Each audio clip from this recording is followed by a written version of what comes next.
fait d'avoir quelqu'un dans sa famille qui présente une fibrose pulmonaire et d'avoir soi-même une fibrose pulmonaire suggère que cela ne soit pas lié simplement au hasard. La fibrose pulmonaire idiopathique, qui est la forme la plus fréquente de pneumopathie interstitielle idiopathique après l'âge de 50 ans, est une maladie rare. Et le fait est d'avoir deux personnes de la même famille qui présentent toutes les deux une maladie rare suggère qu'il y ait une maladie génétique sous-jacente favorisant ou prédisposant à la fibrose pulmonaire. Alors, s'il n'y avait qu'une seule famille, on pourrait éventuellement penser qu'il s'agit d'une coïncidence, mais ce que vous faites remarquer, c'est qu'il y a plusieurs patients qui ont remarqué eux-mêmes cette incidence, et en effet, on a environ 10% de ce qu'on appelle ces formes familiales de fibrose pulmonaire.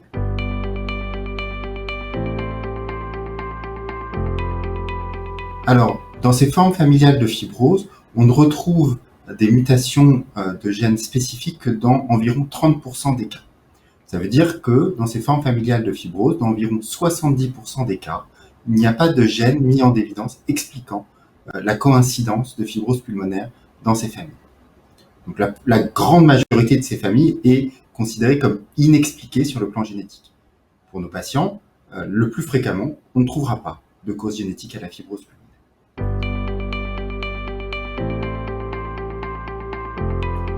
Les gènes les plus fréquemment impliqués dans ces fibroses familiales sont les gènes dits liés au télomère. Il y a aujourd'hui une dizaine de gènes liés au télomère qui peuvent donc être uniques pour chacune de ces familles, dont le plus fréquent est un gène qui s'appelle TERT. Ce gène est un gène qu'on pourrait considérer comme associé au vieillissement. Ces gènes sont des gènes qui pourraient être considérés comme associés au vieillissement. Les télomères sont les régions qui sont situées à l'extrémité de nos chromosomes. Et une de nos collègues, qui travaille depuis longues années sur ces télomères, les décrit un peu comme les lacets de nos chaussures. Et les lacets de nos chaussures, ils ont besoin d'un petit embout à leur extrémité pour les protéger, sinon ils se délitent.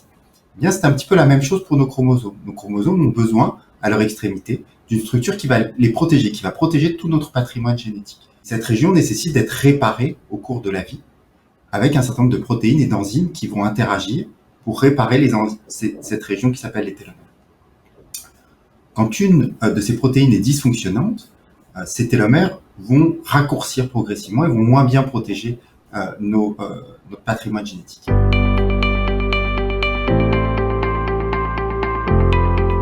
Le lien entre ce raccourcissement des télomères, ces mutations des gènes liés aux télomères qui entraînent ce raccourcissement des télomères et la fibrose pulmonaire est pour l'instant encore, en revanche, inconnu. On ne sait pas pourquoi ces patients qui présentent ces mutations, on sait que ces mutations vont être associées à des gènes liés aux télomères, que ces gènes liés aux télomères vont moins bien fonctionner, moins bien fabriquer les télomères et que ces télomères vont raccourcir.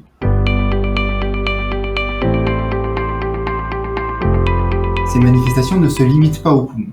Et en effet, ces maladies, qu'on va appeler les téloméropathies, pathie qui veut dire maladie télomère des télomères, ont d'abord été décrites dans des maladies non pulmonaires, en particulier dans des cirrhoses hépatiques, dans des maladies hématologiques ou cutanées. Pourquoi est-ce que certains patients vont développer une cirrhose, une fibrose pulmonaire ou les deux? Là encore, sont des questions qui sont pour l'instant inconnues, même s'il y a quelques éléments qui pourraient nous intéresser. Probablement, l'environnement est un élément important. On va avoir essentiellement des maladies qu'on dit à transmission autosomique dominante. Et je vous suggère, pour ceux qui le souhaitent, d'aller regarder sur le site de la filière des maladies rares pulmonaires. C'est un site qui s'appelle Respifil. Et sur ce site, nous avons réalisé, dans le cadre de la filière, des livrets, et en particulier des livrets sur la génétique, qui expliquent bien ce qu'est une maladie à transmission autosomique dominante ou une transmission autosomique récessive. Transmission autosomique dominante, c'est une maladie où la maladie peut se transmettre de génération en génération.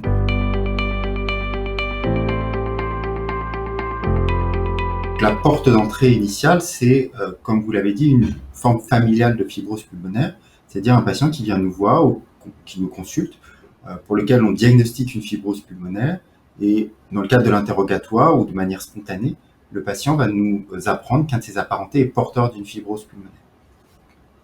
Dans ce cadre, cet événement justifie d'une analyse génétique. Seul le médecin qui a prescrit l'analyse génétique a le droit de rendre le résultat génétique au patient. Il va informer le patient de ce résultat et puis il va aussi l'informer du conseil génétique qui peut être apporté à ses apparentés. Ses apparentés, ça va être ses frères, ses sœurs, éventuellement ses parents et surtout ses enfants. Dans le cadre d'une maladie à transmission autosomique dominante, ces apparentés ont le droit de connaître leur statut sur l'anomalie génétique s'ils sont majeurs. Et dans ces conditions, ils peuvent consulter et bénéficier d'une consultation présymptomatique de conseil génétique. Les délais sont très longs, et il faut attendre plusieurs mois à plusieurs années avant de récupérer les résultats de l'analyse génétique.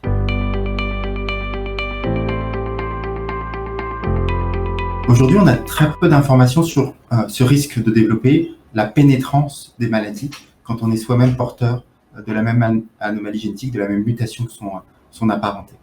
C'est un travail qu'on va essayer de réaliser en France pour essayer d'informer nos patients et leurs familles du mieux possible, pour essayer de mieux définir ces risques. Je vais essayer d'avoir un message d'espoir. C'est toujours très difficile quand on a une fibrose pulmonaire, difficile de vivre avec cette maladie chronique. Et le résultat de l'analyse génétique ne doit pas être un poids pour nos patients et pour leurs familles. Ça fait partie d'eux, comme la maladie fait partie d'eux. Et l'analyse qu'on va leur apporter, le soutien qu'on va leur apporter est important au moment où nous ferons ces analyses et au moment où on rendra ces analyses. Parce que ces prélèvements génétiques, ces transmissions génétiques font partie d'eux, comme la couleur de leur peau, la couleur de leurs yeux, leurs cheveux. Et donc c'est important.